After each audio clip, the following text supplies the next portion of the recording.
Hello, everyone, and welcome to episode 260 of the Canadian Football Countdown, a proud member of the Canadian Football Podcast Network and the Alternative Football Network. Ryan, Adam, and Trey here with you this evening to preview week number 8 in the CFL. Can't believe we're here at week 8 already. I feel like I say that every week as we go along. We've got 4 new CFL games to talk about. We'll talk through the major storylines, the fantasy players to watch. Real fun week of CFL fantasy this week. BC Lions are on a bye. A couple big name players out due to injury. Opens up some interesting possibilities for fantasy. We'll talk through those with each game. And we'll make our betting picks as well against the spread, over, under, and a player prop or two for each of the games. We'll also take your comments and questions in the live chat throughout the night here. Thanks to our presenting sponsor, Game Time TV. Learn more at GameTimeTV.ca or Facebook.com/GameTimeTVMB. Send in the comments, send in the questions in the live chat, and hello to anybody joining us here this evening.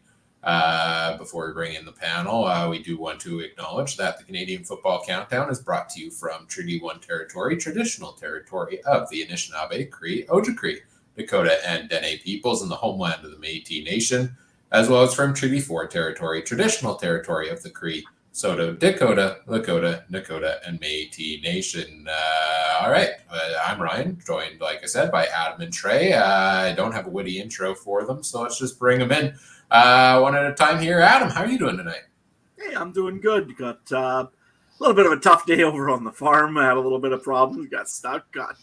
Had a tire gone. Lots of little things going on there. Of course, you can see it all in the Discord channel if you really want to look over there. But all good in the neighborhood otherwise. The Riders beat the Bombers. The life is good that way from week 7. And, moving on to bigger things like the Montreal Alouettes this week. Trey, what's the Bombers doing? They finally conceding that they're not as good as they used to be? Yeah, but even Rider fans will find something to cry about after a win, right? So something about a late hit that I'd missed. I don't know. I watched it a couple times. Haven't seen much. See, even Rider fans, they can't be happy, man. You know. I'm sure I heard a lot of Bomber fans complaining about. I'm sure I heard Bomber fans complaining a lot about pass interference. That I don't see. I'm not one of them though. I hate the rule. I'm not going to complain about it. And people, I heard a lot about officiating. We talk Andre Proof. We have a CFC Hall of Fame. He's going to be the only ref, right? Like hands down and not anonymous. His crew is usually top notch. Everyone, like, I think people, if we're going to talk about anything, I don't want to complain about the hit. We all know what Adam and I are going to say. We could sit here for an hour and talk about that. We did for about 10 minutes pre-show. That's why we were late. That's what I mean. So we don't need to talk about it here. CFL refs, honestly, I watch every sport. CFL refs are probably the best. And if it's the people who don't watch other sports, I get it. But NHL is horrible. MLB is horrible. NFL is horrible. What other teams? Basketball is horrible. Right? Everything is college is horrible. Soccer is disgustingly horrible. Well, let's focused on officiating more on drones in soccer now. That's what I mean. Soccer, I've never seen anything as bad as MLB and soccer. And UFC can be horrible, and there's one guy in there 8 feet away from you. So, I mean, the CFL is top-notch for all considering. We could be Bush League in a lot of things. We do a damn good job with officiating, I feel like. And if you watch... Yeah, sorry, you go. Yeah, and you realize that the CFL ref, he's paid probably minimum if he is paid much. He has to work a second job all the time. These guys here aren't professional. Well, they are professional refs, but they're not just this is their dedicated life and that's all they do. They've got to go and teach or they got to go and do something else every day. And these guys do a bang-up job for the amount that they get, for the amount of grief they get, honestly. Andre's, and yeah, that game there last Friday night, yeah, Andre's crew had a bad night. Stuff happens. What are you going to do? Saskatchewan, Winnipeg, man. It's going to be a chippy game. What do you expect? You know, if you want to talk about chippy games, that BC Calgary game didn't have like 200 and something yards in penalties. Yeah, that was that game there. They were throwing the flags like it was candy. Yeah.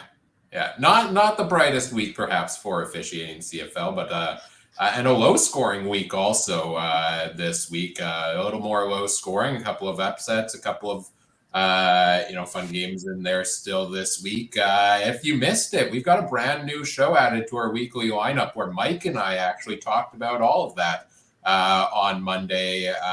We starting this week, we're bringing back what we did last year with the weekly recap and Discord call-in show. So and this leads me into my plug to join the CFC Discord with the link in the episode description. It's free to join us over there. We've got lots of CFL chatter going on throughout the week. And on Mondays, we're recording the call-in show live in the Discord. You can hop in, ask your questions, leave your comments live. Join us there for that. And it's a chance to get to hear what Mike's thinking about the CFL when he can't make it here on Wednesday nights. So join us there. And if you miss it live, there's no video of it because I am on the road as we're using hands-free safe devices. That should be clear here when we're doing it. But the audio replay does get uploaded to the podcast feeds after the fact. So check that out and hear what Mike and I had to say about week number 7 as we roll off into week number 8. And join us in the Discord. Free to join. Link is in the episode description. Before we get into this week's games, I got a little show and tell actually here for you and a bit of a story time. We've had an interesting development here with the podcast since we last recorded, Thursday night last week, I think it was. The last couple of weeks, we've been talking about how the BC Lions are my new favorite team in the CFL. They've led me to back-to-back fantasy championships. They're going to lead me probably to a third again this year, although Adam might have something to say about that. And I've been hyping up the Lions and everything going on. I've been semi-joking over the last couple of weeks on the podcast. Somebody send me a BC Lions hat. I was like half joking, half like, hey, somebody actually do this. And not going to lie, I started looking on Facebook Marketplace and looking online to see, can I get myself a cheap Lions hat anywhere? And then after last week's episode, we post the clip on social media, and all of a sudden we get a reply from none other than the Vice President of Business Operations and Marketing, Carolyn Cody of the BC Lions, saying, hey, Ryan, DM me your address and we'll send you that orange hat. And of course, I get this at first. I'm like, okay, cool. This is a nice scam.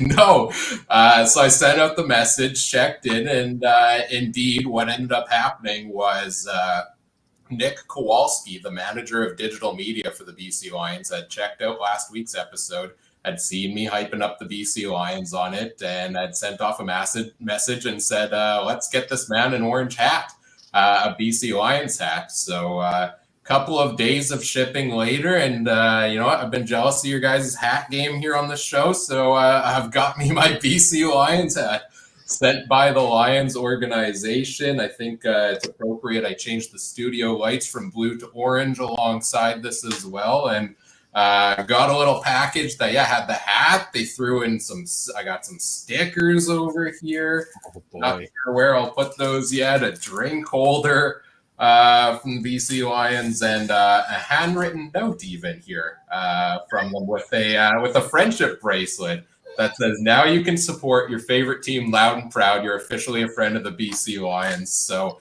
they may be on a bye this week. We may not be talking about them a ton throughout the show, but I am definitely in my BC Lions era here on the podcast.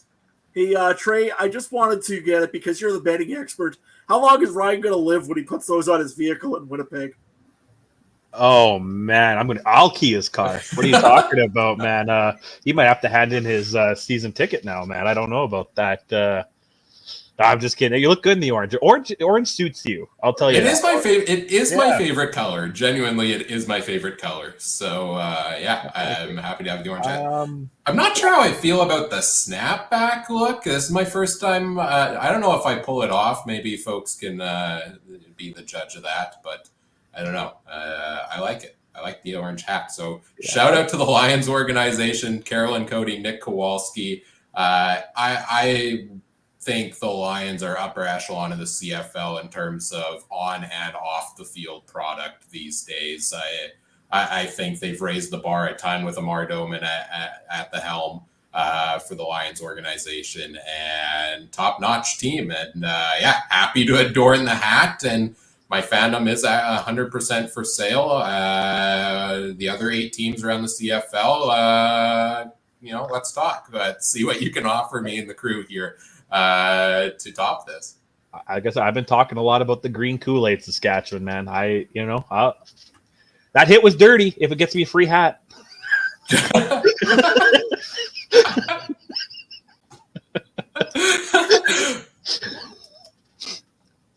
I don't know if Adam froze or if he's. I know.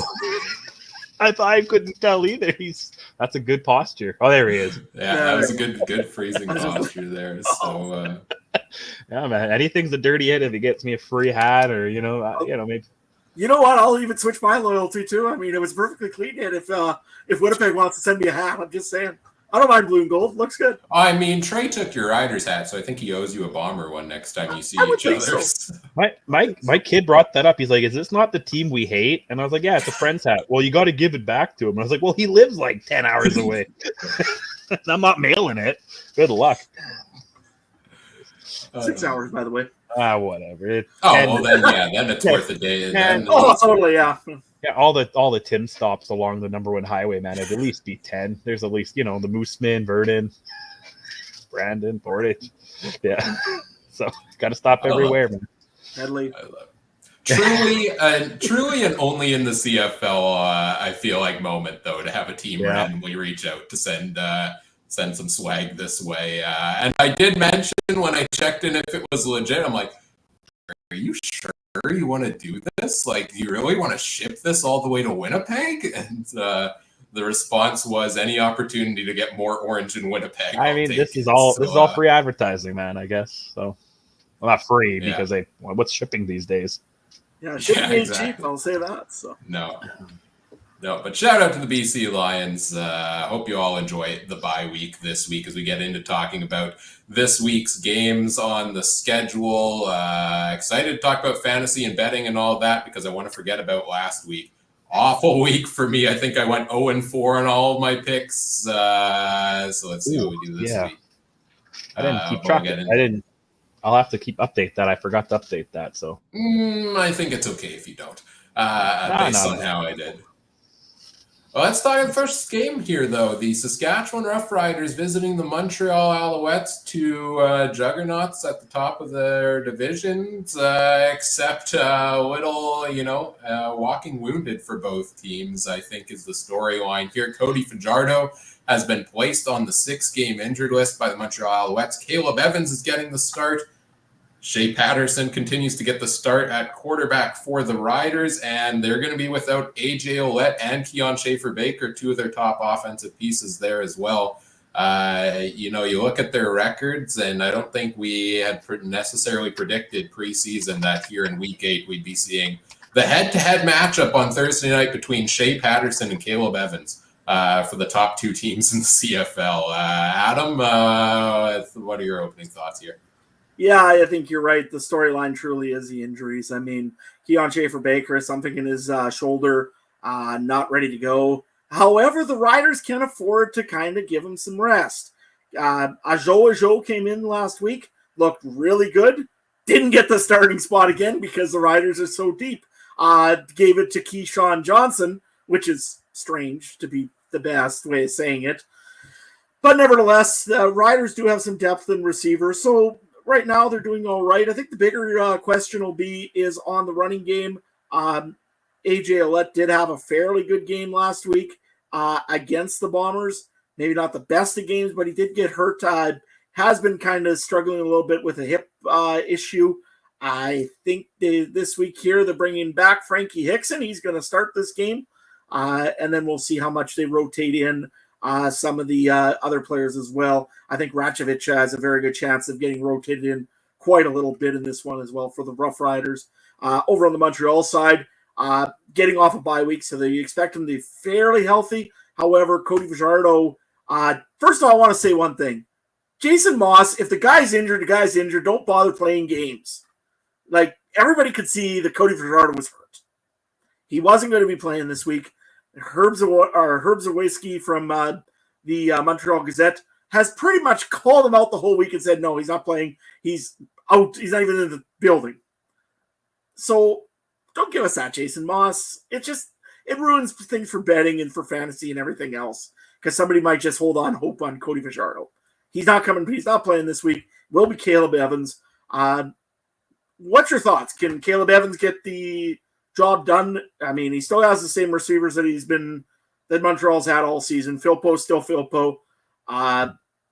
Rambo has still been pretty good this season. Cole Speaker has had his moments that he's been very good. Can Montreal still pull this off even without Cody Fajardo? Trey, what's your thought?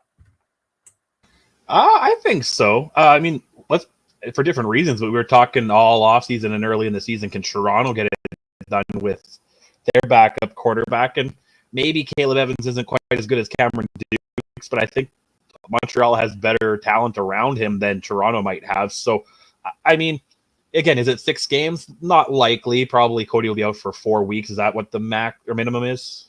Something like that, 4 or 5 weeks if you're on the 6th, something like that. So I think, all Montreal has to do is keep their head above water, go 2-2, 3-3 over the next 4 to 6. And I think this is a good measuring stick game. Both teams are, I hate using that term, measuring stick game.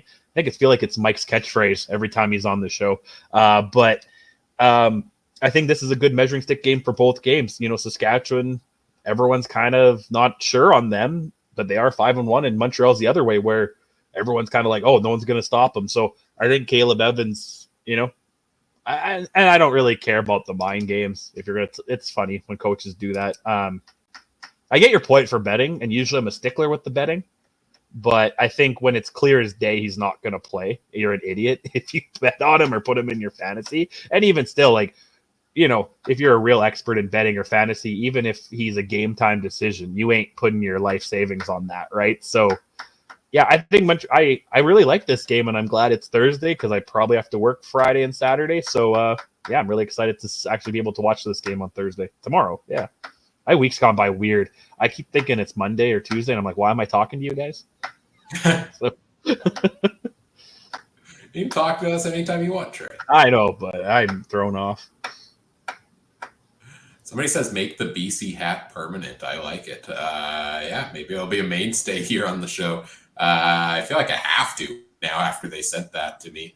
Caleb Evans and the Montreal Alouettes. I mean, my thought there is that this team last year was led by the defense. This year, I expected them to be led by the defense. I expected the offense to be better, not to the extent that Fajardo and Philpott and all those guys have been so far.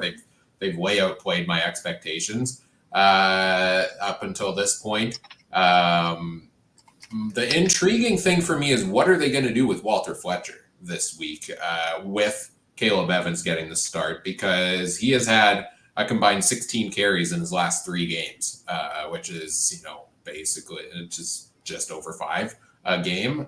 So, do they lean on him a little bit more? Are we going to see more dump passes to Fletcher, which is where he's found his success so far this year? We'll get into that a little with fantasy here shortly, but it's how does the offense change? Because I don't think we're expecting Evans to throw as many of these successful deep balls that he has to guys like Philpott so far this year. I don't think we're expecting him to throw for 300 yards. I'm probably expecting maybe a 200-yard game from Caleb Evans and a handful of scrambles and maybe a touchdown, a couple picks. That's the kind of game I'm expecting from Evans here. And it's interesting. It'll be interesting to see how he handles that against the Saskatchewan defense that has been pretty darn good so far this year at shutting opposing teams down. And I think these are the 2 top defenses in the CFL going head-to-head in this game. Yeah. No, I agree. I think, though, what I'm going to disagree with you a little bit, Ryan, on the use of Caleb Evans. I think he's got to throw this ball out quite a little bit this game. That's the only real place that the Roughriders are very weak is maybe, and not very weak even, their secondary, besides Roland Milligan. If you don't have him in there, then you got a little bit better of a chance. Otherwise, the secondary is maybe the only place that you can maybe exploit the Riders a little bit. Their run game, I wouldn't pick Walter Fletcher this week because their run game has been spectacular for the last little bit for Saskatchewan. They haven't got the pressure on quarterbacks yet as much, I don't believe, when you look at their stats. But they have got a lot of rush blocks up that runners are only getting 1 yard, half a yard, that kind of thing. So once guys go and commit to the run, the Riders have them. But I think there's still time for a guy to get passes off. And I think that maybe they need to get some quick slants, that sort of thing, out to Philpo and to Rambo quickly. And I think that the Alouettes can do that. So I'm not really concerned on the if he throws the ball quite a bit, Caleb Evans, just because I think he almost has to kind of keep that Rider run defense off of him. The other side of the football, I think that we looked at last week and we said Jacob Brammer has a real challenge in front of him when he played. Willie Jefferson was a non-factor essentially. But yeah, maybe one knockdown. Did he? I think he had a sack, but maybe he had a sack. Okay, but I mean, you got to remember that's a rookie against a veteran and one of the best that's done it in the game. And yeah, Jacob Brammer looked really, really good with that line in there. That begs the question, I guess. So, most of Montreal's defense is about pressure and rushing the quarterback quite a bit. Which one gives first, the defense or the offense in this one?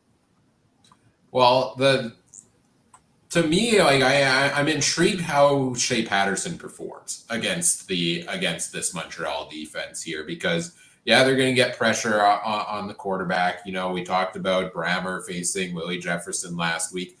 Let's be honest, Willie Jefferson's taken a step back this year. He's had a couple of good games, but not to the extent he has before. Same thing with a lot of guys on that defense for the Bombers, even though they're still actually playing decently defensively. But now he's facing the test that has shut basically every opposing quarterback down, Shea Patterson. And I think these next couple of weeks are huge for him because Trevor Harris is now, 2 weeks away from coming back from injury, something like that. One more game after this, maybe, until he's back. And so, Harris is going to play and get the starts when he comes back. He's also getting up there in age in his career, and how many years does Harris have left? So these couple of weeks so far have been Patterson's chance to really show, like, hey, make me the next guy here in Regina. And he hasn't done anything flashy really yet, but he's made his plays that I think have to have him in consideration for their quarterback of the future here. I know I always joke about bringing back Mason Fine, and I wasn't sold on Shea Patterson coming into the year. I'm not 100% sold on him, but I will pay him respect for what he's done in the last couple of weeks. Trey, what do you think about what you've seen from Patterson so far? Are you going to go and also tell Willie Jefferson about what Ryan said? Yeah, for sure. That's next time I see him. I'll tell him that. I'll tell him my thoughts on Zach while I'm there too. So, I think I agree. I've definitely he's not coming out here and lighting it up like Kelly did last year or Cameron Dukes did in the early season or other guys. But he's doing what they need to do. They still only have one loss to their record. They're tops in the West. What more do you want from this guy? Is he playing well enough to hold on to the spot when Harris comes back? Probably not. But what else is he doing, right? Like, he's not doing it to the point where they need to bring in another guy or going to the third stringer or getting Adam out there. So I don't mind it. I mean, he's beaten some tough teams, and I think, again, this will be a good test for him. Like, what if they win on Thursday? And I know we could give Montreal the handicap saying that they have the backup quarterback, but their defense isn't playing with tons of backups right now. So if Shea Patterson goes out there and wins, I think you got to, give him a lot of credit. I've liked what I've seen out of him. Adam, you watch a little bit closer. Has he really not done anything terrible, has he? No, I don't think so. I mean, he's controlled the ball. He's controlled the game in front of him. He's made some good passes when he's had to make some good passes. Made some real nice tight spirals and everything else. Last week, I know there was a few plays that he was going to get pressured by Winnipeg right away. Got a quick ball off. I think one that I can remember was that a Joe play. Got the ball off real fast, and the Joe managed to grab 20, 30 yards on yak yards. I thought that Saskatchewan did very well on what, again, their offensive line has done well on holding and giving him a chance to get the ball off. Which will be challenging this week because, Montreal is a whole different beast than almost any team they've seen. But Shea Patterson hasn't put himself in a bad place either yet, except for on the sidelines with 5 seconds left. But we weren't allowed to talk about that anymore. Nevertheless. No, it's going to be a 3-hour show if we talk about that. Let's get into the fantasy side of things for this game. and take a look at both Montreal and Saskatchewan here. I'm out on both quarterbacks this week. Caleb Evans has put up 30-point games at some point in his career, to be fair. But I don't like the matchup of a mobile quarterback against the Riders that are pretty good at stopping the run and mobile quarterbacks. And I do like Shea Patterson at the price because I think he's cheap. I want to say he's like, $7,500 or something like that. I don't have the prices written down here, but not against Montreal's defense because they shut everybody down. Quarterbacks are averaging 9.8 points against Montreal's defense so far this year. It's not worth it there. At the running backs, you've got Walter Fletcher on one side, Frankie Hickson on the other. Fletcher, I see some comments here in the chat from Q-Man. Probably likewise staying away from Fletcher. Tough matchup against that Saskatchewan run defense this week. He really doesn't run a lot. I think he might get more carries now with Evans at quarterback, but that's not a guarantee at all. And I think if he doesn't get the receiving work, he could be a bit of a bust. So count me out here on Walter Fletcher for this week. But Frankie Hickson's an intriguing play. I think he comes in $3,500 if I recall, $2,500 even. They actually didn't add him in there until today. Bare minimum price to pay for a starting running back. He's shown flashes 2 years ago, I think it was, with the Riders, and Montreal's defense actually is up. As good as their defense has been, 109 rushing yards a game. So I think there's an opportunity for Hickson to make some magic happen there as they probably close in on the pass.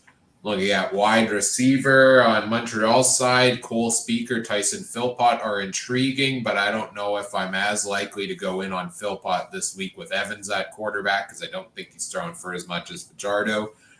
Between the two, I'd actually maybe be inclined to go with Cole Speaker because he's had weeks of 8 targets. He's been pretty consistent the past couple of weeks and had 2 top 5 finishes in his last 3 weeks, and he's a little bit cheaper. So if I go with a Montreal receiver, maybe I'm thinking of Cole Speaker. On the Riders side, Ajo is tempting. He's looked fantastic until the depth chart came out today and showed him as a backup. Now I don't trust it. I don't know how much he's going to play, and if I can get a cheaper deal elsewhere, I'd probably go with one of those instead. And Sam Emelis is the only Riders receiver I may consider because he's got 3 top 11 finishes in his last 3 games. Seems like he's one of Shea Patterson's go-to guys at wide receiver, but I have a hard time with the Riders receiving core pinpointing which guy is going to get the big game, and Patterson has not thrown for more than 300 in a game yet, and I don't think that's going to happen against Montreal either. So not a whole ton I'm looking at in this game. Probably Frankie Hickson is the one I'm most intrigued by. Let's go to you first, Trey. What do you got? In Thursday's game, all I'm looking at, because I kind of am scared of that Montreal offense for kind of reasons you said. I'm liking Saskatchewan's defense because you don't know what Caleb Evans is going to do, right? He might throw a couple picks. He might, be uneasy. He's only really had this week to be with the first team, right? So that's kind of honestly the only thing I'm looking at Thursday night because, like, my normal Alouettes out, Schaefer Baker's out. I was hemming and hawing about Patterson until you made the point, not against Montreal's defense. So that's kind of running me out of options here. Yeah, I also had Saskatchewan's defense actually is the one I'm leaning towards unless they go dirt cheap minimum price. If I have money left over, I'm thinking Riders as well. They've got 3 weeks of double-digit fantasy points in their last 4 games and are one of the only defenses delivering consistently. And they're not expensive. Like, if you want to go dirt cheap with Ottawa at $7,000, you're paying $2,500. What's that really gonna get you? Like, so Adam. Yeah, no, I'm with you, Trey. I'm going to take Saskatchewan's defense this week. Caleb Evans, you don't know what's going to happen, and I think he's going to be forced to throw, which means Roland Milligan. Amari Henderson's back this week as well, and he does like picking off football. So you got a pretty deep secondary that does like to pick, and they are kind of ball hawks. I know Sales, Thurman, they all had pretty good games last week against Winnipeg. I'm going to go with the Riders D, and I'm going to go with Tyson Philpott. He's given me so many points over the last while. I just can't say no to him. And you know what? Ryan's chart said that Justin McInnes was not going to be any good against the Riders, and then he turned out to be dynamite. So, yeah. That was with Vernon Adams at quarterback. We're talking about Caleb Evans here. Fair enough. But you know what? I think that Caleb Evans and Tyson Philpo have been just throwing balls all week nonstop and haven't stopped all even for sleep. They've been throwing balls to each other because, you know what? They got to make sure that Tyson Philpo goes, or else this Montreal offense is in deep trouble. So he's had a whole bye week to get some stuff ready. I think if there's anybody that'll be ready with him, it's Tyson Philpo. Yeah, I'm going to take Philpo. Can I throw something out there too? But maybe take a look at somebody on Montreal that might have started the season with the second team. If there's someone in the receiving core, you see that sometimes. I can't remember the team, but we noticed that against. I can't remember what game it was, but somebody was calling it on the broadcast that this guy started on the second team. Now he's with the backup. It's going to be connection. So I can't think of that, but maybe I'm trying to think of a guy. Was Speaker somebody who's always been the first team? Something like that. I can't think of it. Phil Potts been It's the classic Streveler and Drew Wolotarski. They went to university together. That's what I mean. Yeah. Like that, right. So if there's going to be someone he's gonna lean on, might be Phil Pot, but also Saskatchewan, if they're smart, they're going to triple team Phil Pot, right? So then it's going to open up maybe Caleb Evans' roommate from college that we don't know about that's on Montreal, right? Yeah, if you're looking at one guy for that trade, probably would be Shedler Furlius. He's one of the receivers that is projected to play this week and is on the active roster all of a sudden. So another guy you could maybe look at too is Nate Bahar. I mean, sometimes he just has those games and he just goes off. Could be one of those, but he also doesn't have very much experience with the offense in Montreal. Just got in, so. But he does have experience with Caleb Evans in Ottawa, so he is the backup. So who knows how much he'll play? But that is a good point there as well. Yes, excellent point. Let's get into betting on this game here. Montreal 3.5-point favorites. Line is over under 48. Well, real quick, I got them all calculated. Here's our standings. Me, Adam, and the coin went 2-2 last week. Ryan on spreads went 0-4. So I'm 15-11-1. Ryan, Adam, and the coin are all 11-16-1. I'm tied with the coin. And Adam, Ryan. And Adam. Yeah, actually, that's even more embarrassing. No, and then the over/under, Ryan and myself went 1-3 by my calculations, putting Ryan at 16-12. I'm at 13-11 because I missed last week or 2 weeks ago. Adam went 3-1, so puts him up over 500 on that at 15-13. So we're making money. Well, not you guys on the spread, but the rest of us are making money. And I think I went 0-4 on the prop picks last week too. Man, so I didn't give any. That one in the I didn't give any, so I saved my money for this week, I guess.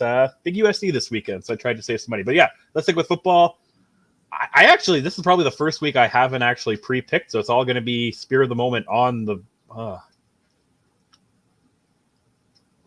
Call me crazy. I'm going to go with Saskatchewan plus 3.5, and I would even probably take the money line only because we've seen a little bit more out of Patterson this year than we have of Caleb Evans. So I would lean that way. And both sides have some significant injuries. Ryan?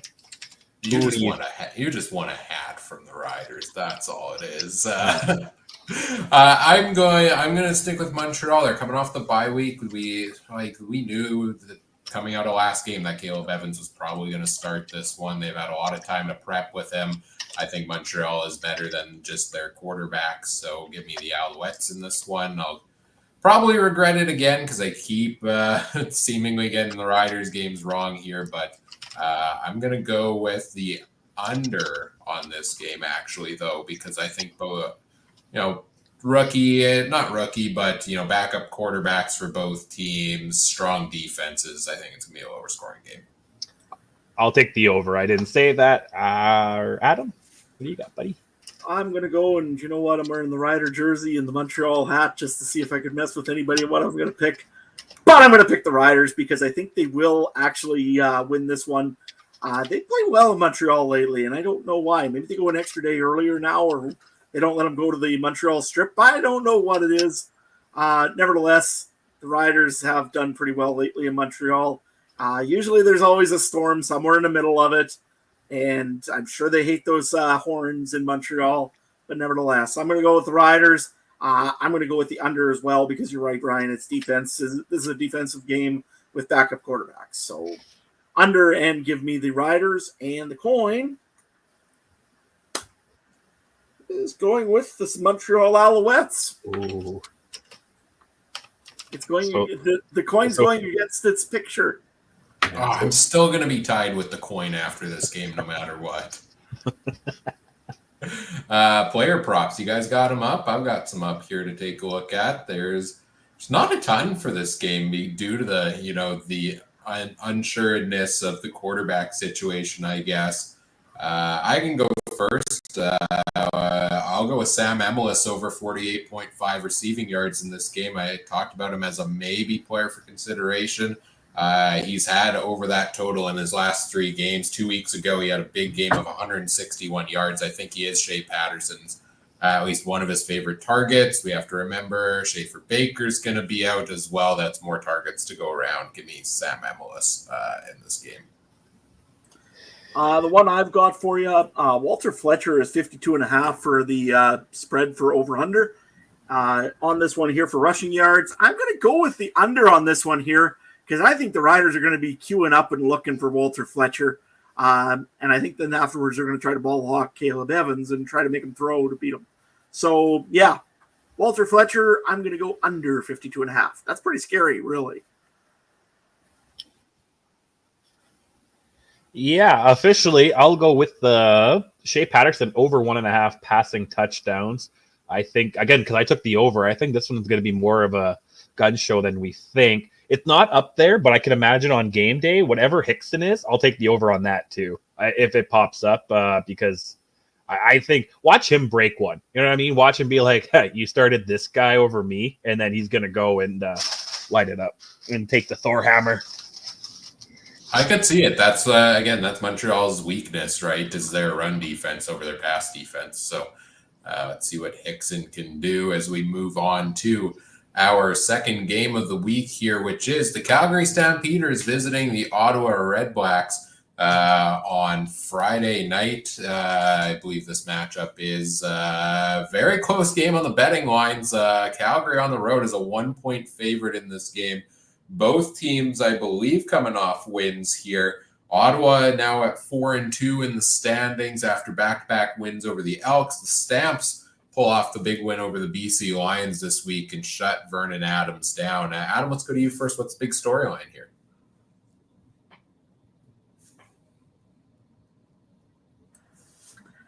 I think pretty much on this one here, it's Calgary pulling off a big win against BC.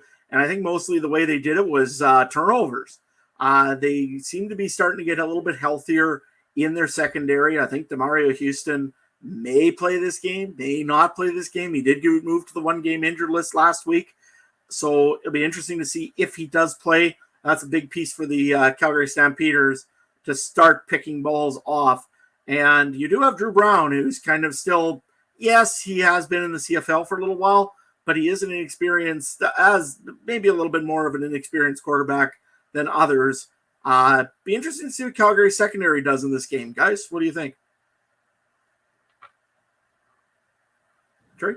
Ryan? Well, Drew Brown, I'm still out there trying to... Both of these teams really are the two hardest teams to nail down in the CFL for me right now. Are they good or are they average or are they not? Because they seem up and down week after week. Like last week, Ottawa, they struggled to pull that one out over the Elks. Like Drew Brown didn't get a whole lot done after he threw for 480 yards the week before. Expected him to light it up again. It was a tough slog for them to get through it. So, I think he's had his up and downs as, his first year as a starter here so far, and I think he'll continue to have those. And I think Calgary's a defense that's maybe a little underrated so far this year. You look at who they've shut down. They were, 8 weeks through 7 weeks of the season. Calgary's played 6 of them. 2 of them have been against Zach Collaros, 2-time MOP. I know he's struggled this year. 2 of them have been against Vernon Adams Jr., and they've shut down VA twice now, better than anybody else has in the league. So I think Calgary's defense needs some respect, for, at least in their passing defense, for how they've played so far this year. So we'll see what they can do to Drew Brown, and especially if they can get some of those pieces back in their secondary. Oh, yeah, I agree. And I'm actually, they're hard to pinpoint, but I've been pleasantly surprised with Calgary. I think Jake Mayer was one of our top quarterbacks in our fantasy league last week. You know what I mean? He was the highest scoring fantasy quarterback last week. Yeah. So, which helped me out when Montreal was on a bye and Fajardo's out. So, and I was not high on him at all. And I'll be the first one to admit when I'm wrong, and I'm still not wrong because the season's not over. But when I am wrong, and Jake Mayer might be up near the top there, like try to find his stats here. I've got him here. 307 yards and 3 touchdowns last week. That's the kind of stat line my Heisman quarterback on college football has every game, man. So, I mean, that's pretty good if you're going to get 307 yards, 3 touchdowns. And my big thing about Mayer was he seems to throw a lot of picks. But when you go no against BC like that, the big ostrich egg in that category, that goes a long way. And, man, I think Calgary's defense has been surprisingly well, but isn't that always what it kind of seems to be, surprisingly well in Calgary? No matter what happens. Yeah. The two things that I knew was going to happen was Bo is going to play. He's going to shove it in our face, and Bo's going to play better, and then Calgary is going to somehow be good. Both things are going to be true. I called it with Calgary in free agency in February. They were my dark horse team. Didn't believe in them at all coming into the year as we went along, and I came more to my senses. But 3-3 on the season, they're kind of in that middle, and they're going to jockey back and forth for that presumably that third spot in the West. Maybe they can weasel themselves into that conversation in the top 2, but it might be tough with how BC and Saskatchewan have played at times throughout the year. Interestingly, on the Ottawa side, Jeremiah Mazzoli is healthy and available for this week's game. I know there was a little bit of talk going on about that one in the Discord earlier today. There's no, even if he is, there's no way, right, Adam, that he gets a start over Drew Brown. Brown has led you to a 4-2 start, your best start in years. Yeah, he's had his ups and downs, but you're not benching him to put in the guy who's played, one game in the last 2 seasons due to injury? Yeah, no, you can't. I mean, Mazzoli, it's unfortunate what happened to him. Yes, he shouldn't have got maybe injured in Saskatchewan that time. There was the next injury the next year. It sucks. I mean, it just, it piled on, and it sucks for the guy in his career. But you know what, Drew Brown, you're right. Has led you to a 4-2 start. He's done really nothing too terribly wrong. Yes, a couple odd picks and that kind of terrible game against Montreal, essentially. Otherwise, he hasn't hurt you. Like Mazzoli and Crum and so many quarterbacks before us, Arbuckle, have hurt you before, like in Ottawa.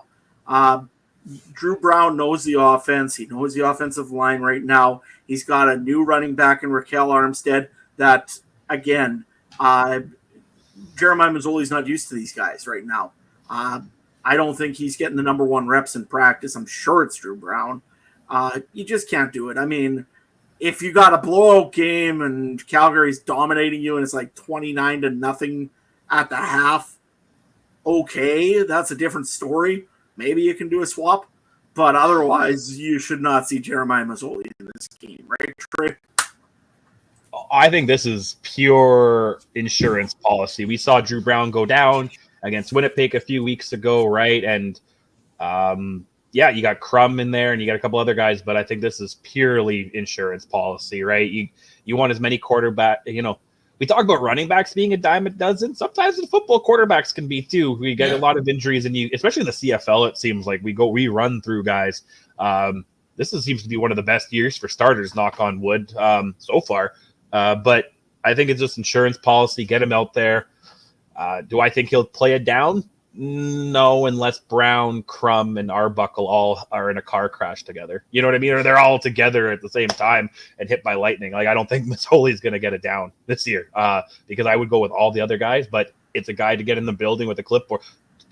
Is it going to hurt Ottawa to have him with a clipboard or more involved? And maybe he could actually get out there and run the plays and see things. I don't think it's going to hurt him. And there's a comment in the chat that wants to know if you're related to Ben Major, Adam. No, I'm not related to Ben Major. Why the not Ben related Major? to anybody in the CFL, unfortunately. But well, Ben Major isn't a bad umpire as well. He has his games. Yeah, they all do. The interesting thing with the matchup, and we could have our arguments if we wanted a 3-hour show about whether home field advantage matters, but we'll hold that out. Calgary 3-0 at home, 0-3 on the road. Ottawa 3-0 at home. Okay. So far this year, Ottawa having a chance to go 4-0 at home. I can't believe we're actually in a spot to see that after years now where Redblacks fans have showed up to games expecting to leave disappointed because this team couldn't seem to win in front of its own fans. There is no way in hell McMahon Stadium has a home field advantage. I can maybe concede. I've been playing a lot of college football, and holy, you go to Michigan and the Florida State, they have it set that your screen is shaking crazy because you're in hell, in enemy territory. But out of any of the CFL ones, you're telling me McMahon Stadium, Ryan, that's going to be your argument? Hey, I'm just pointing out the stats. You're making the argument for me. I'm not making any argument. McMahon Stadium. When you're in McMahon Stadium and that stadium is shaking, you are in fear for your life. Yeah. It's shaking because the Stampede's on the other side of town. I don't know, man. But just running on the turf there at McMahon Stadium, you're fearing for your life. Oh. So with the number of injuries that seemingly happened there. Hopefully the Stamps are able to play at this new hockey rink they're building there. Because, they almost need a football stadium more. But anyway. Arena football games just whenever you go to Calgary. Oh, man. Anyway. I think it's time for just a stat to point out there. Can Ottawa keep the streak going? Can Calgary break the streak on the road in this game? We'll see. Let's talk about the fantasy players in this game. Jake Maier, again, top scoring quarterback last week. Drew Brown put up 25 points the week before. I'm staying away from, I think, both of them this week. I would maybe consider them, but like I said, Calgary's actually pretty good at shutting down opposing quarterbacks.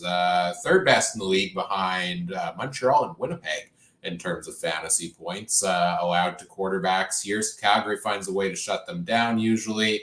Ottawa also, kind of in the middle there. Jake Maier, he's been up and down throughout this year.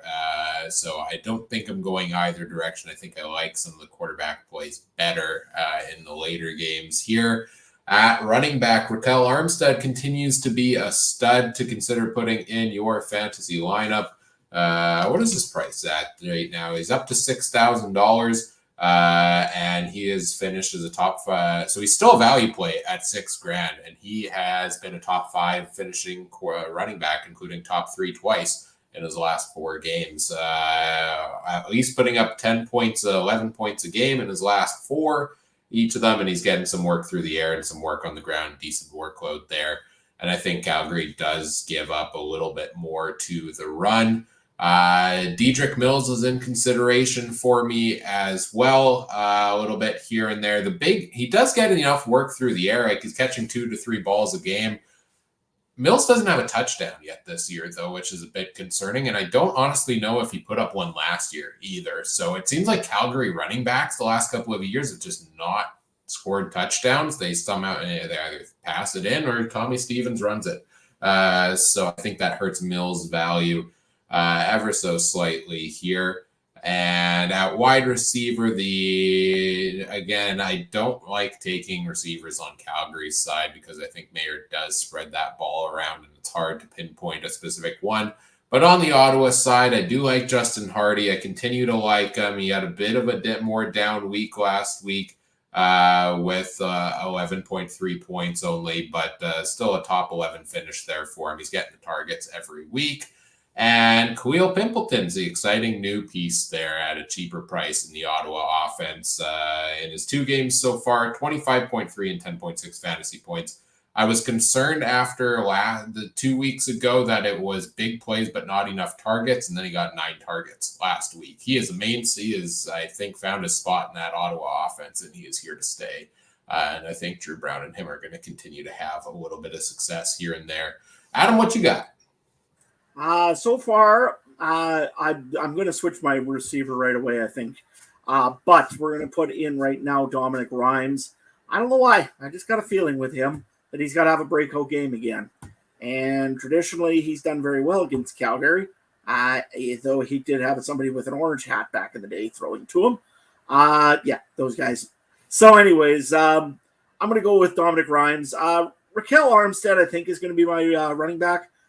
Calgary is average against the run.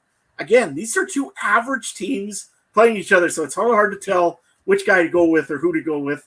I'm going to go with those two right now. Don't be surprised, though, if I switch Rhymes and go with Tyson Philpo. Something about him also that there might be some chance that he could go off as well. So those are my three that I may think about. So, Trey, what do you got? You mean Jalen Philpott, right? Because that is my starting receiver right now, because 20.8 points last week. He's still only 4,500. And I work with enough guys that have lined up against Jalen and Tyson in college, and they say when Jalen gets healthy, he'll be just as good as Tyson. So I think maybe last week was one of his, like, hey, I'm 100%, slowly getting 100%, if not 100%, and he opened up. And I got Marin. Like I said, he was my golden boy in our fantasy last week. No Fajardo. I'm not. God, if I play Caleros, make sure come check on me. And there's not other many quarterbacks in this league that I really want to throw up there right now with VA on the bye. So and Armstead. Armstead's kind of been a mainstay at 6,000. I think he's done enough that it's been worth it. Yeah, Jalen Philpott, the highest scoring wide receiver last week with 20.8 points. There, certainly a breakout game. We'll see what he can do going forward here with that one as well. Let's talk betting on this game. The line, Calgary -1 on the road here. Over-under is at 51 on this game. What you got for us, Trey? Oh, man, I love it. Close game. I like when these lines are pretty much coin flip. I'm going to take Calgary -1. I'm feeling the Stamps now. I'll admit I'm wrong. I think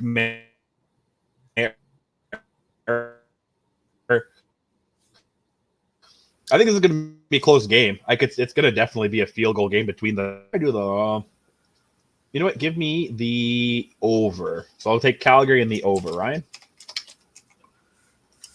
I'm looking at this matchup. Yeah, it's a tough one. It's a coin flip one. I think I'm still feeling Calgary a little bit more. I hyped up their defense quite a bit. Maybe I'm not as sold on Drew Brown. I've seen more good games from Calgary. Give me the Stamps here on the coin flip. I'm going to go with the under on this one again, though, as well. I think it'll be close, but I don't know. All the lines were over 50 last week, and I think all of them hit the under on it. So, again, two average teams are going to score slightly below average point totals. I've seen one team that wanted to win last week and one team that was just uninspired but still won.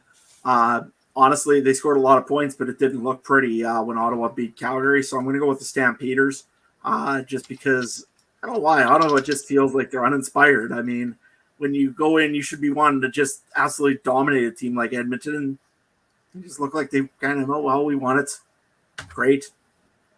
Maybe they're too busy listening to McCall Bethel Thompson's comments after. I don't know. But nevertheless, I'm going to go with the under on this one as well. I don't see a whole lot of points coming out of this one.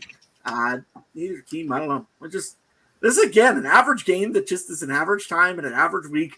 It's on Friday night. I guess that's cool. But otherwise, I don't know why. This game here just doesn't feel like it's really getting me excited.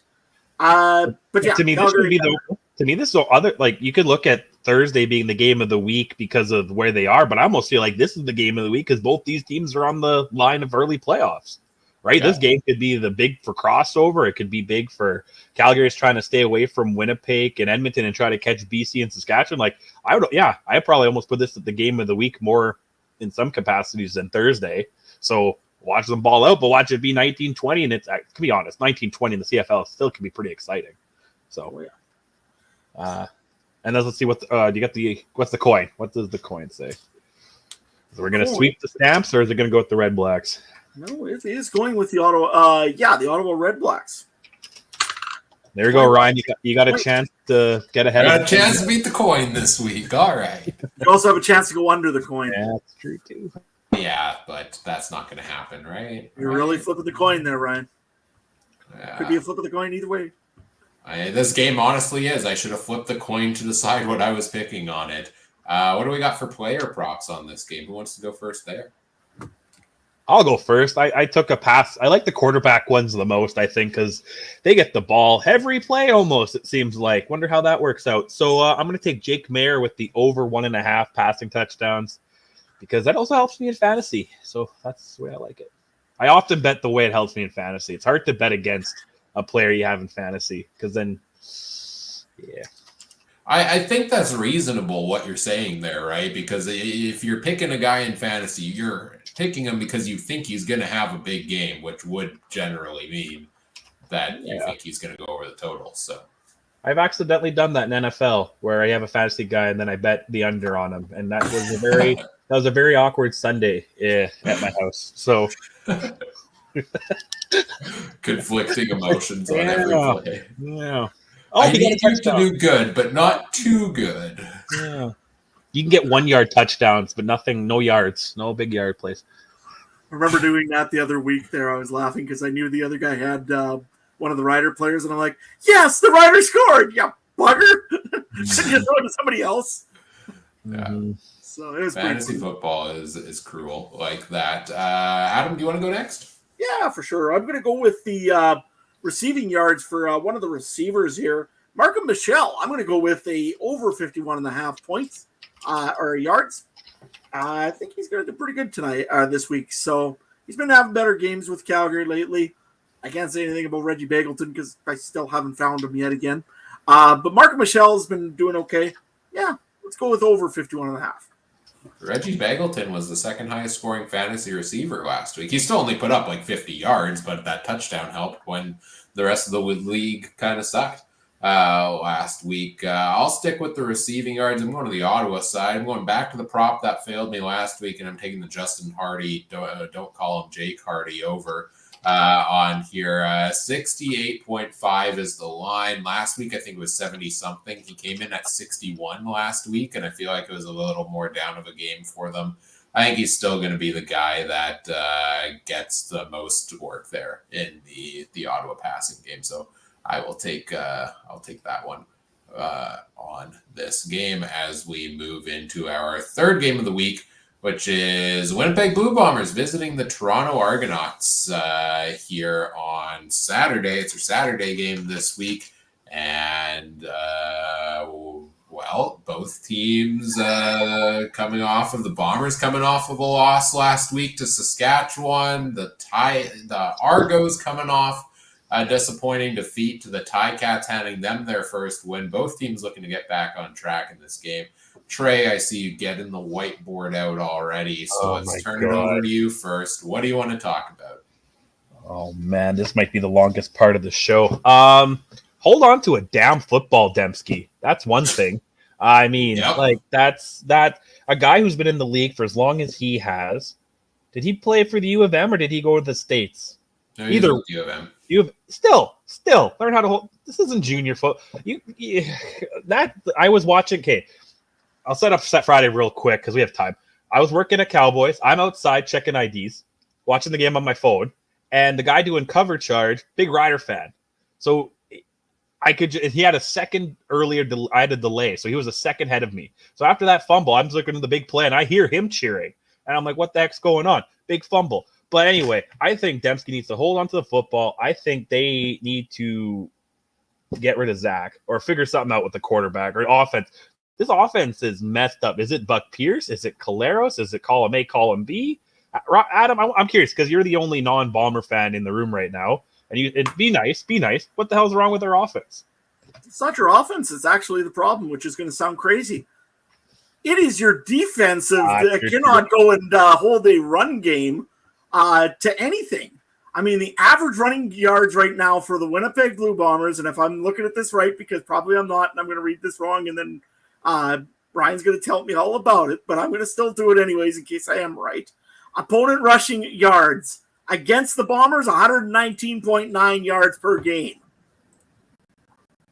The rushing attempts, because teams know they can run the ball against Winnipeg, 163. I'm sorry, they cannot give up those many yards rushing. If they're doing that, they're going to lose a lot of football games. Their receiving core, yes, okay, it's injured. I get it. Collaros is not the same as he used to be. That offensive line is missing Jamarcus Hardrick as much as you can imagine. Yoshi is missed in Winnipeg right now. You can't tell me that he isn't, because Collaros has no time on his hands and really looks like he's kind of finally taken that step back. But that defensive line has got to be holding up or doing something to not let these... They made the Riders look like the number one offensive line of the week. When was the last time you heard the Riders as the number one offensive line in the CFL in a week? Never. I mean, I'm sorry for Winnipeg guys for ranting on your team, but until you guys can get some help, and let's face it, I think Willie Jefferson's lost his step. You look, even the guy we were mentioning there, Adam Bighill, has not looked like Adam Bighill this season. He's looked slower in the second in the linebacking line. This team here, I'm going to tell you the biggest problem is they're old and they're getting beat. I'm sorry, the downfall of Winnipeg is here. I don't want to make Mike seem like if Mike was here, he'd be trying to convince me otherwise. It's over for Winnipeg right now until they can get some help or they get younger. They've got some good pieces to work with. I think that I really like Tyson Ford, I believe, is one of the really good. Was that Terrell Ford? Yeah. Yeah, sorry, I get all the Fords mixed up. At least I didn't call him Model A.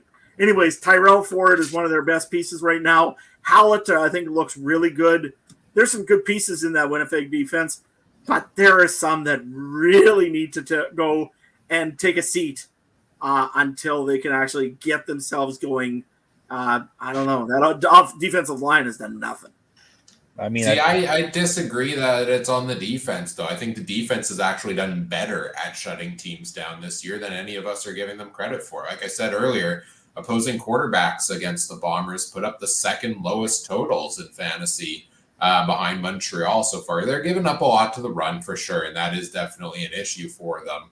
And I agree that some of them are taking a step back on the defense, but by and far and large, it's been the offense has been the problem, and it's been the special teams has been the problem. And they get to face their nightmare decision this week when they have to face Janarian and Grant, who they let go, and they've had nothing in the return game really this year. Myron Mitchell didn't do anything. Chris Smith came in. He looked good for a couple of weeks. I don't know if he was injured or if he was benched this last week, and Cody Case came in. Meanwhile, Janarian Grant, I think, has returned touchdowns in 3 straight weeks now for the Argos. They brought him in on a cheap contract late in the offseason. He's been a difference maker there, and you have to wonder how much that would help the Bombers' offense if they would have kept a guy like Janarian Grant. But yeah, Zach Collaros has taken a step back, no question about it.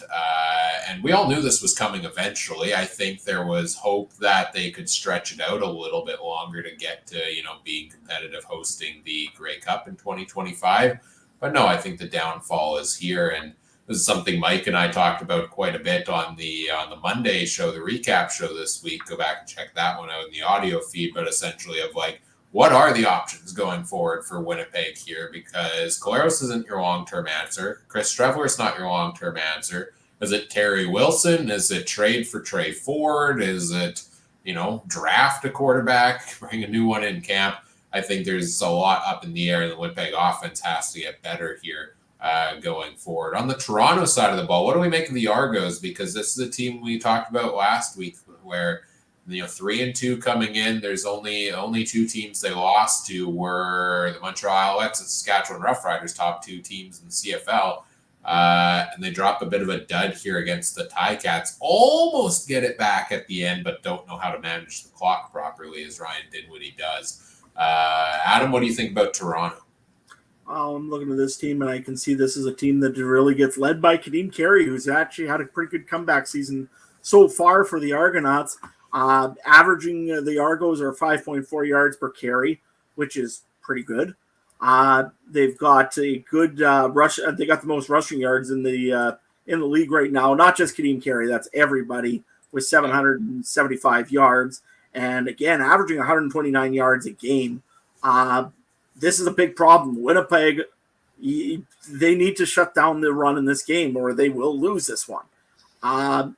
That's where Toronto's strength is so far. Cameron Dukes has not done much after these first games. He really hasn't done a whole lot with his arm. Has had a few plays here and there, but all things considered, this team has been running the ball, and that's Winnipeg's down seat right now. So I don't like Winnipeg's odds going into this just because of that reason alone. Dukes doesn't need to beat him with his arm. He just needs to hand the ball off. Trey, what do you see it? No, I agree. I kind of like. I think they've been relying on their run game a lot. Was I seeing that there was a quarterback controversy, or was that just spun up media news? Because I saw something about 3 downs saying that. At first, I thought it was Cam. They were saying Kelly was back, and then I didn't realize it was somebody else they were saying could come in. I was like, "Oh." I think the thing has been that Nick Arbuckle last week came in and almost led the comeback for them, and I think he did that a couple weeks ago as well, where he did a lot better than everybody expected. So maybe that's fair. What it was. That's fair, but I also think with that team, are you going to put Arbuckle in for a week or two and then have Kelly come back? Like, it's kind of a weird dynamic there sitting. I saw something about what is off topic, but was it Edelman, when Brady had his suspension, he called it a vacation. So it was when Kelly's back from his vacation here, is he going to come back? Is he going to sit? I don't know. So, but I like Carey. We'll talk about Carey a lot later in the show, I'm sure, but I really like Carey. And like we said, Winnipeg gives up a lot of those rushing yards, even if maybe their defense is, I don't know, their defense is crap. It's the Swiss cheese, man. I still disagree. I disagree on that. When Toronto puts up 50 on Saturday, I'll text you. And the other thing also is you got to look at Winnipeg. They give up the most big plays. Yeah. This season so far, they've given up 18, I think. The interesting thing here with Cameron Dukes is the reason I was so hyped on him coming into this year, and there was decent hype on him, was the performance against the Bombers last year when he got the start in that game, and they rested a bunch of starters and almost pulled off the win over a team that really needed it. And Dukes looked fantastic in that game. I think the Winnipeg does struggle more against mobile quarterbacks, which Dukes is definitely in that category. So, yeah, the game plan for Toronto's got to just be run the ball down their throat. I don't think Toronto's a passing team right now with Dukes at quarterback. And I think the run game is where they can really exploit this defense the most. So handing it off to Kadeem Carey, I think you get Deonta McMahon in there. Daniel Adeboboye gets a couple of carries in there. Keep the guys running fresh and run them all night long here is, I think, the game plan for the Argos this week. And defensively, let's see what they can do again to keep shutting down Zach Collaros here. I think the Toronto pass defense, I talk about how bad they are almost every week. To their credit, the past couple of games, I actually think they've been a little bit better. They shut Bo Levi Mitchell down under 300 yards last week, which has been hard to do so far this season. So credit to the Argos there. Let's get into our fantasy players to watch for this game. Staying away from both quarterbacks, much like Trey, if I put Zach Collaros in my lineup, come check on me to see if I'm okay. I'm not doing it. I'm not a believer in what we've seen from Collaros so far this year. Just one game over 10 fantasy points for him. Cameron Dukes as well in his last 4 games has had 3 out of 4 of them under 10 points. I need to see improvement from Dukes before I'm willing to throw him into my lineup here. So I think I'm going elsewhere at quarterback.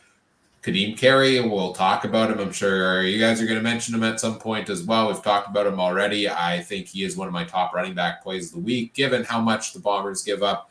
Yeah, they do hand it off to a number of other guys as well, but Carey in all but one game this year has had double-digit carries. And he has had 11 plus fantasy points in every single game this season. So he's got that consistency for you there, and he does have a couple games over 20 on the year.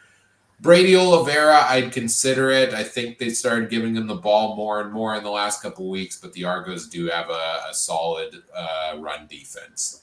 And I think I like some of the other options a little bit better. Wide receivers, I'm taking nobody from this game. I don't have faith in the passing games from either team right now. These are two teams that spread the ball around a little bit. I don't take Argo's receivers, and maybe I'd take Ontario Wilson for the Bombers. After his last couple of weeks, that would probably be the one I'd consider at around $4,000. Folks who did that last week only got 6.8 from him, but you did get 201 yards out of him 2 weeks ago. So maybe he's the play here if you do want to take a receiver from this game. Trey, let's go to you. Yeah, I agree with you kind of mentioned Carey. I think that's the slam dunk, one of your slam dunk plays at running back. I do have a receiver. We're going to go on a hunch. Give me Rashid Bailey on his revenge game against his old team. Because I don't want to spend too much time. I get why we want. If I was going to pick one of the two, I probably would have tried to keep Bailey over Janarian Grant, only because are you really going to pay $200,000-$300,000 for a guy that steps on the field? Like I get it's game changing. I can wholly understand that, but I think the anger for what are you going to do if we let Grant go or kept Grant? There's no Oliveira, there's no Schoen, there's no Bryant. There was another piece that would have had to leave, and those pieces to me are more valuable than a punt returner. Not that Grant is not, I don't want to say Hall of Fame, but top of the class right now in the CFL. But I want to see Rashid Bailey have his revenge game. Adam? I like it. Like I said, I wanted to take Janarian Grant just to go and stick it to Bomber fans. He ain't going to give me any return points, though, and they don't give you points for returns. So you do get them for touchdowns, though, but it's not worth it. Do not take a kick returner in fantasy football. No. Otherwise, like I said, it'd be funny if they would give you points for returns.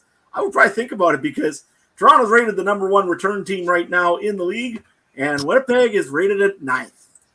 So for blocking, so I would think for this game here, the only guy I've got is Carey. Just because, Winnipeg can't stop a run right now.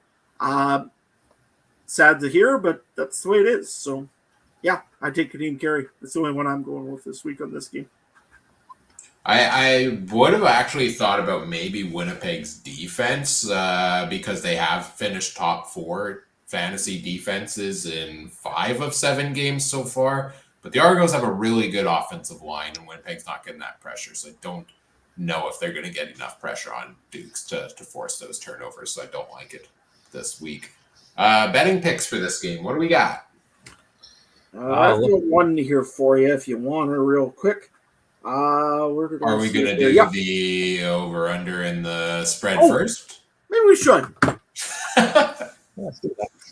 I like the eagerness. I like it. Another coin flip game on Saturday night here.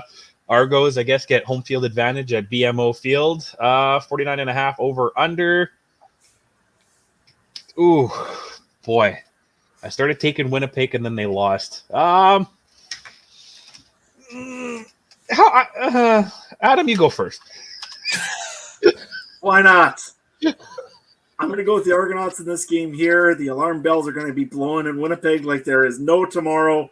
They are about to hit the nuclear option, I think, over there, especially on their quarterback situation because, man, Colors has been looking bad. Is there a controversy in Winnipeg? No, because you got the running back as a quarterback as your backup. Man, they should have kept Drew Brown. Anyways, Toronto, give me the over on this game. I think both of them are going to get some points, but I think Toronto's going to end up with more. So, Toronto on the over. And the coin, do you want to know what the coin does first or later on? I do it now since it's your turn. Sure. Then Ryan might switch his options here so he can go. The coin is really liking home teams this week. It's going with the Argonauts. Okay, Adam or Ryan? Sorry. Well, I think I'm going to have to. I think I'm going to have to stick with both Adam and the coin on this one. I do like the Argos a little bit more. And I'm going to go with the over on this game as well because I think there could be a bit of point put on the board. Well, I agree with the over. I'll stick with that. Oh, man. It's hard. It was fun betting against the Bombers, but then they got my hope up for a week or two. When they're back-to-back wins, they got my hopes up, and I was like, okay, we're cooking. And then we lose to Saskatchewan. Yeah. I mean, it's all part of your 14-4 Riders, right? I mean, if one good thing comes out of this year, that's looking pretty good. Screw it up. Don't worry. I'm gonna die on the. I'll be a homer this week. I'll die on the Bombers hill. I think they are a little bit. No, fuck that. Give me Toronto. I couldn't even get it out of my mouth. Give me Toronto. Yeah. I was gonna say this might be the first time ever I've seen Trey take the Bombers when nobody else has. No, I can't. Like it hurt. There's the fan heart, and it hurts right now. But the betting degenerate heart is way bigger and powerful, and I listen to it more, and it says, "What are you doing, you idiot?" So I got to listen to that. Oh, and Ryan, did you take the over? You said the green Kool-Aid is just taking an effect. It's just soaking into the brain by now. Oh man, my Verdon roots is killing me right now. Yeah. Oh man. Adam, you had the player prop ready to go on this game? Yep. This one's a pretty simple one. Zach Collaros. It's 275.5. I'm going to go with the under on this one. Yeah. Collaros has been bad. Under 275.5. Not a chance he gets over that. Oh, thank you for spell checking. What did you say? I was so zoned out on Ryan typing on the last one. Zach Collaros' number is 275.5 this week. Okay. I'm taking the under. Taking the under on Collaros. You want to go next, Trey, or should I? You go while I'm typing this out. I'll go with Kadeem Carey over 69.5 rushing yards. I think he's had a couple of games this year hovering around the 60, a couple of games over that. Only one game under 60 yards. So, good matchup against this Bombers defense. I like Kadeem Carey to have an effective day. Oh, you guys took the good ones. Let me see here. I like how they don't even have Cameron Duke's odds up. So that much of a controversy? Yeah, I did not realize that was actual conversation going on. And guess what? They have nothing for Drew Waller-Tarski up here, so I can't even go to my your bread and butter or my deep. Or maybe they do. No, they don't. No, they don't. What the heck is that, man? So and they don't even have rushing yards for Oliveira. Oh. Okay, then. Well, did he practice today? Oliver didn't practice yesterday. Oh, yeah. See that? That's not going to help the Bombers. You know what? Give me under 4.5 catches for Dembski because I don't want him holding on to a football. I would not trust him with a newborn baby the way he let go of that football, man. So, that was ridiculous. They teach you that in middle school. Yeah, dude's not that fast anymore. I wish it was Mario Alford that did that. That would have been just hilarious. Would have looked like a brick punch. Yeah, that's weird. He's good. He's good for a fumble every couple of games. Nick Dembski is. All right, final game of the week here. Hamilton and Edmonton. They got my hopes up. And then Hamilton had to ruin it by pulling out the win and not blowing it last second against the Toronto Argonauts. I thought we were going to get the basement bowl this week. I mean, we still are. It's just not the winless bowl. Elks lose again after firing Chris Jones. Ticats pull out the win over the Argos, and it was ugly, but they got it done. Which of these teams can set themselves up for a good run at the end of the season with this game? What's the biggest storyline here for you? I don't know. We want to go to you first, Trey. You got something? I want to pick up. How is Hamilton the underdog? Like I even if they, huh? No, that's right. I just realized it for the first time as you were saying that. Oh, yeah. Yeah, like to me, even if both teams were not undefeated, but winless, I think Hamilton's played a bit better than Edmonton this year. And there's no way Commonwealth has a 3.5 point home. Yeah, give me a break on that. I think Hamilton. I think this is Hamilton's. I mean, Bethel Thompson, shut up. The schedule is the schedule. Shut up, man. Like, I don't like. We have to play Sundays and Thursday. You do that in the NFL. I'm sure you did that in arena football. I'm sure you did that in whatever USFL you did. Give me a break. Shut up. Go back to your 1 week practices in the UFL if you don't like it. I don't care. This is football. You play. The schedules are the schedules. Shut up on that. Okay, anyway. And Hamilton, I haven't heard Bo complain about the schedule in 10 years of being in the league, so give me Bo. Yeah, those comments were wild from McLeod Bethel post game. That is one of the most raw post game interviews I think I've seen where he talked about it. And you know what? The main thing that drove that was the Elks lost a couple of guys to real bad injuries in this last game, which I think prompted that. That's football. You could have 2 weeks off and you're going to get someone blow out their ACL. You could show up to training camp and have half the riders blow their ACL. That's what I mean. So I don't know, man.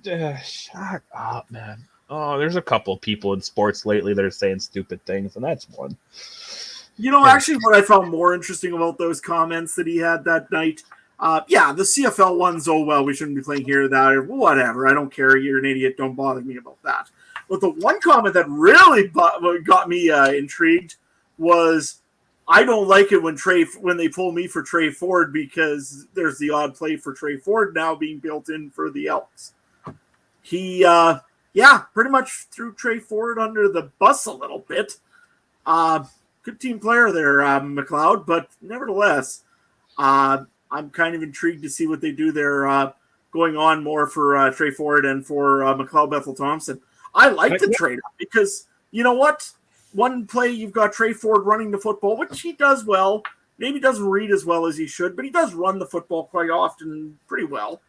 And then you got McLeod Bethel Thompson, who couldn't run the ball if his life depended on it, and stands in the field and makes the pass. So I don't mind the trade up. I don't know what he was complaining about on that one, but Is he Chris Jones? Is he Chris Jones's guy, and now your guy got canned? So is he like, you know what I mean? Like it's a weird, it's a weird thing. Again, is he getting nervous because Chris Jones brought him in? Now Chris Jones is gone, and maybe these guys that are now in charge are like looking at the young kid, being like, "Oh, we've been telling Chris to start him," and maybe he's getting nervous about that because if they're willing to fire Chris Jones after going 0-6 or whatever 0-6, why would they not change their quarterback?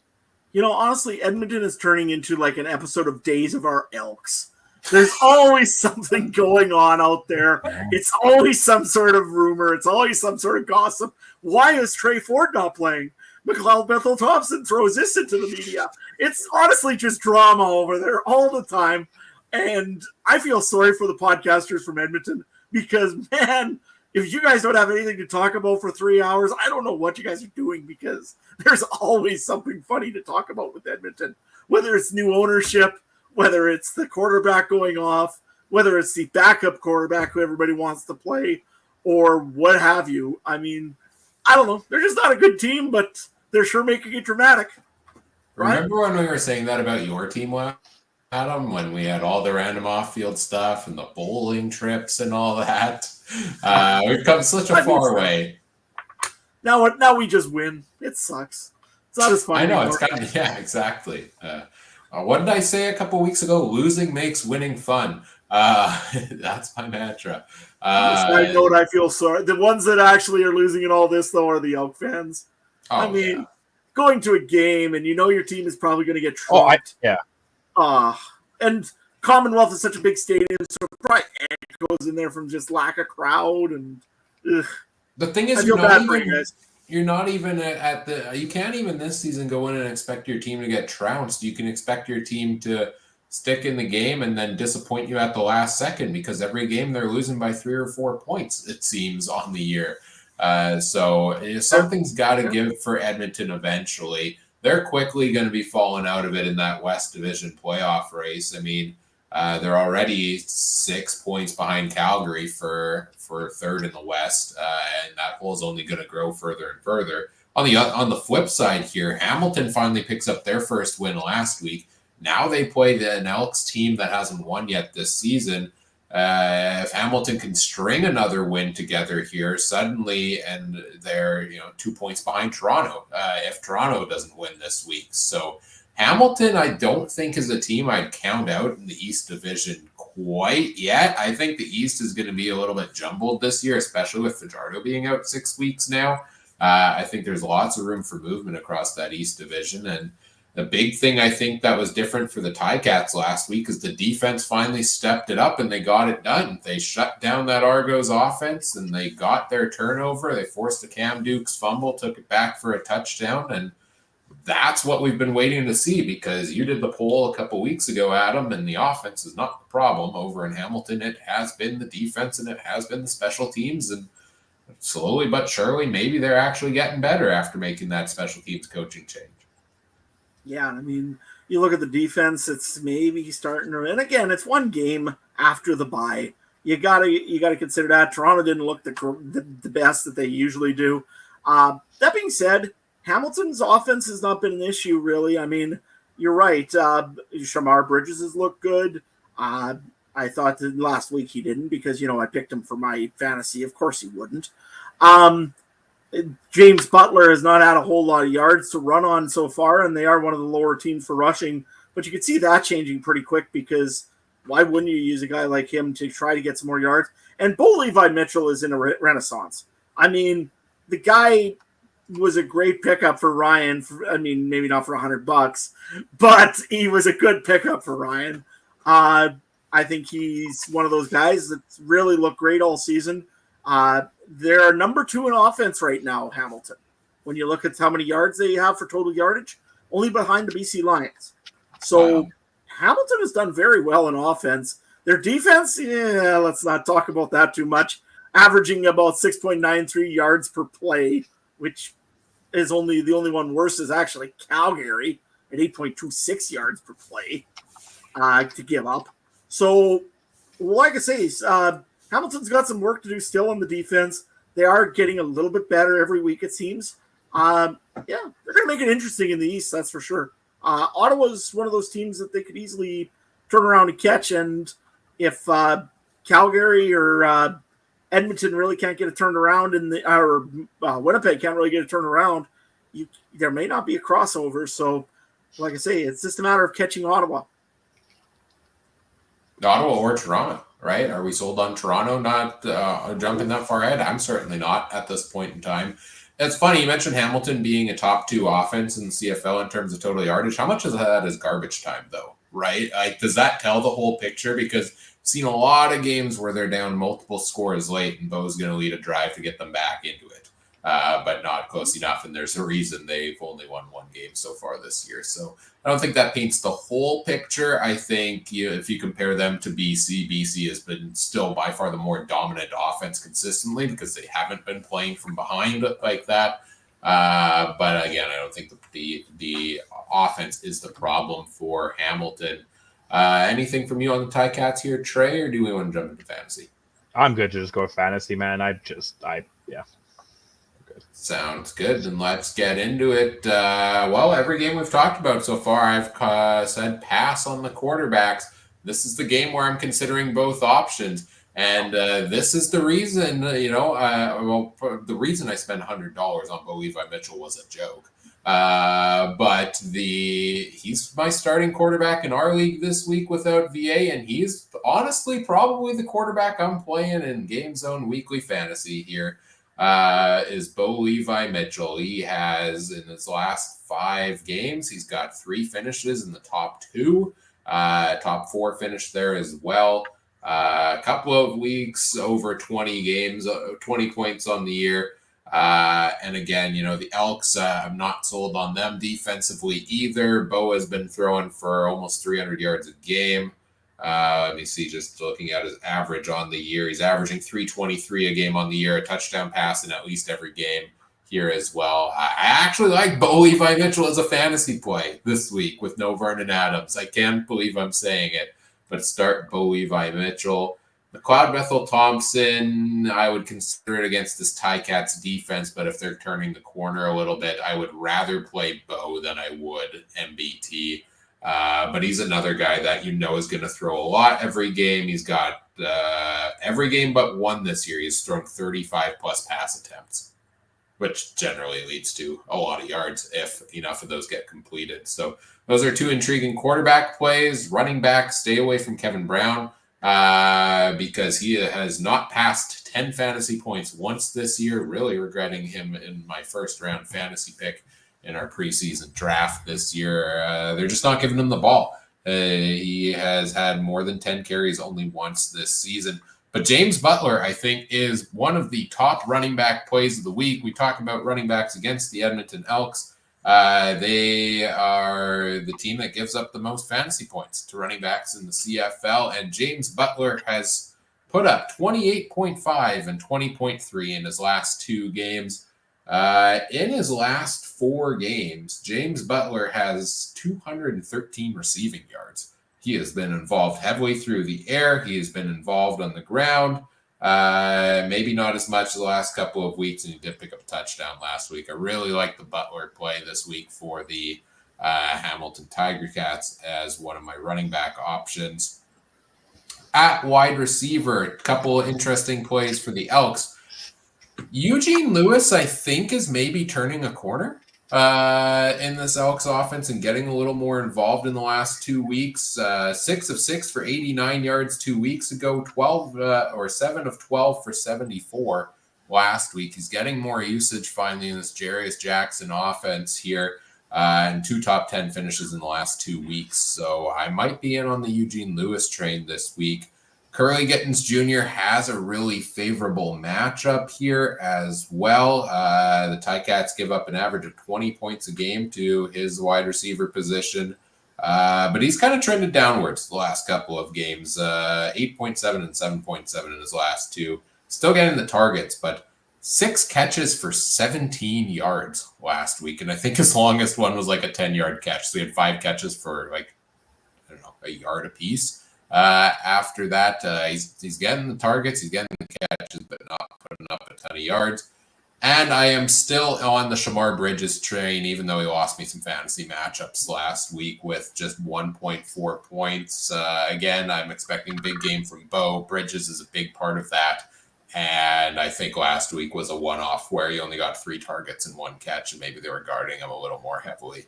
So I do like some of these receiver options from both of these teams for sure this week. That was a lot, so let me turn it over to these guys.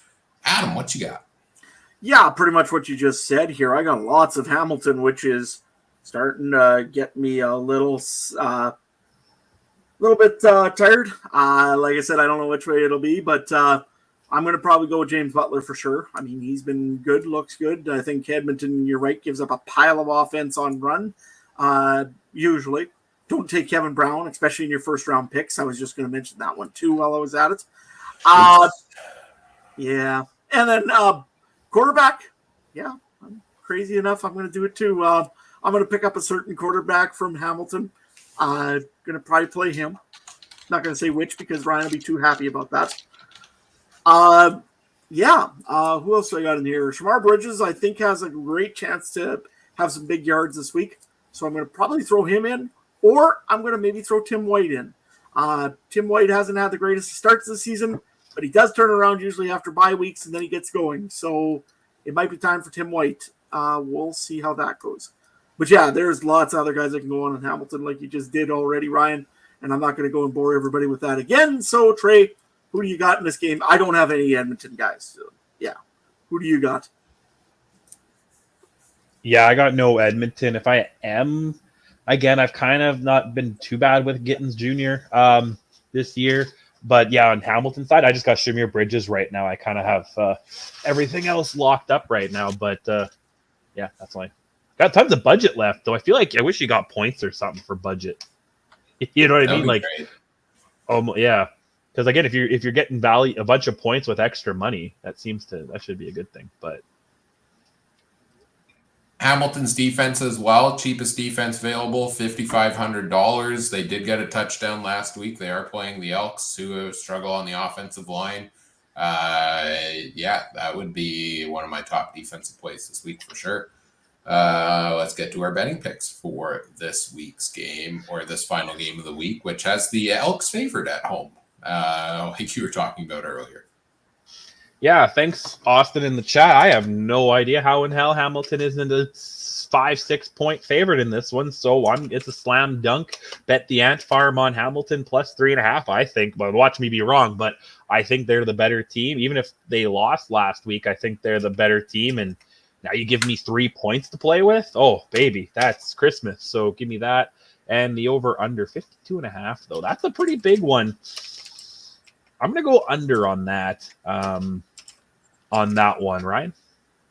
I'll agree with everything you're saying there. I like the Ticats better right now. And looking at the point totals, Hamilton averages 25 points a game. Edmonton averages 24. If they hit their averages, I think that goes a little bit under here. So I'll take the under as well.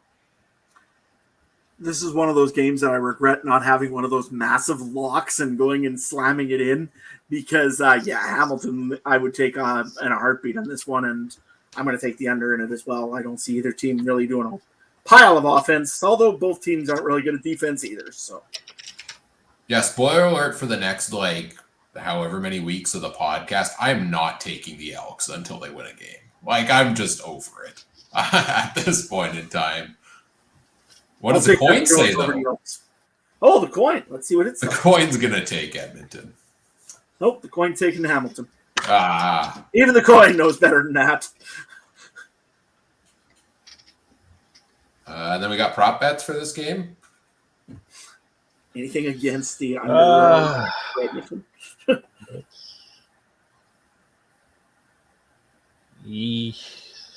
Pierre's being slow is doing good. I can go first if we need to load it. Give me something on Eugene Lewis here. I would be tempted on either the over 4.5 receptions, but give me because the payout is slightly better. Give me over 67.5 yards on Eugene Lewis. This is a guy we were talking about 2 years ago as the top receiver in the CFL. Wasn't getting the looks early in the season. He's hit over this total in his last 2 weeks. He's getting more looks, and he's facing a defense that struggles against the pass. So give me Eugene Lewis over 67.5. Yeah, I'll go. I'm going to go a little crazy here because FanDuel has same game parlay. So let's throw a little magic in there. Bo Levi over 316. Also over 1.5 passing with Hamilton money line. That's plus 297. So $10. And you would win $29.77. That's kind of where I'll steal a bunch. So you're going to get sprinkles, is what you're saying, right? That was the Montreal game. That was way earlier. Yeah, sure. Sprinkles of magic, Oh wait, no, he sprinkled something else. But anyways, James Butler, I think he's going to get over 54.5 yards. I like my running back bets. James Butler, I think, has to have a big game, and it's Edmonton. They suck against the run. So, yeah, James Butler for over 54.5. I like it. We'll see how we do on all of our bets and all of our props this week. As we get into wrapping up the show here, we've run a little bit over time, so but lots to talk about here for sure for week number 8 as we get ready for this week's games. Then we'll be back again next week again. Monday in the Discord channel, join Mike and I live for our Week 8 recap. We'll talk about this weekend's games, and then join us right back here Wednesday night again to take a look ahead at week number 9 in CFL, where we will take a look at the storylines, fantasy players, and betting picks for each of the games. Let me pull up our is this the one I want? Yeah, there we go. Let me pull up our social media plugs here as well. Follow us on Twitter at CF Countdown Pod or on Facebook at facebook.com/CF Countdown Pod. Check out all the other great shows from around the Canadian Football Podcast Network as well at CF Pod Network on Twitter or the Alternative Football Network at the official AFN on Twitter or alternativefootballnetwork.com. Let's start with Adam. Where can people find everything you've got going on social media? Yeah, you can find me at Adam Stewart 1. I don't post a whole lot there, but when I do, it's usually like a good poll question or something, like I've been doing for the fantasy or for our Canadian Football Countdown page. Every Tuesday, you can see a different question. If you got one or got a suggestion for a question, hey, give me a message at Adam Stewart 1. Never know, might use it. This week here was all about how Wally Guano said we need to go to the U.S. and expand there. Majority of the fans, well, I'm guessing you know what they probably said. No, never. So that was the fantasy question this week. Next week, I think I'm going to do one on Toronto. So keep an eye on there. Trey, where can people find you? You can find me at the Twitter at Trey Harness Link. Always got horse racing stuff up there. I'll have some UFC stuff up this weekend with 304 in London. What else?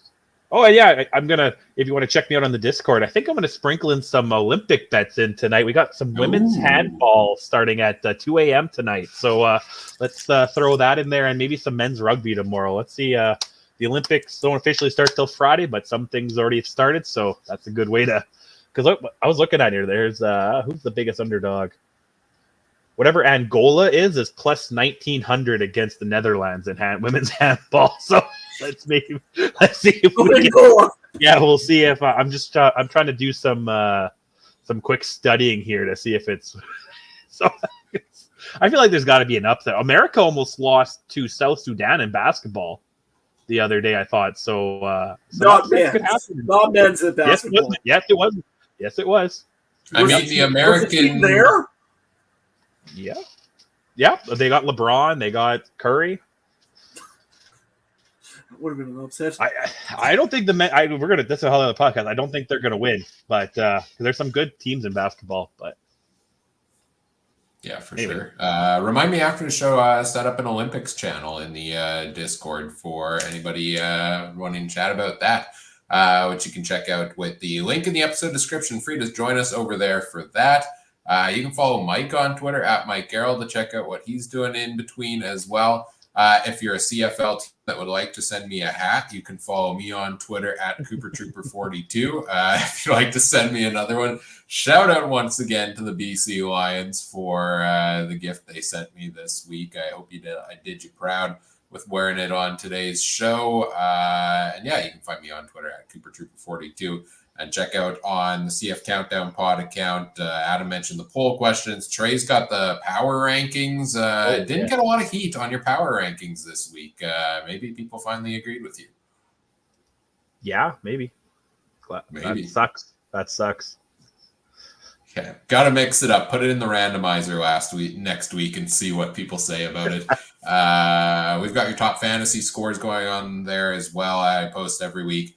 And of course, the episodes, you can find links to them there as well. Whatever podcast platform you're listening on, we appreciate if you do other fun things such as like, comment, subscribe, rate, review, share the show with your friends, help us grow the show. We always appreciate that. Thanks to everybody who joined us live this evening. I know we saw a couple new folks in the chat, so thanks for chiming in here tonight as well. And on behalf of Adam and Trey, I'm Ryan saying thank you for listening. Take care. Have a good one. Bye.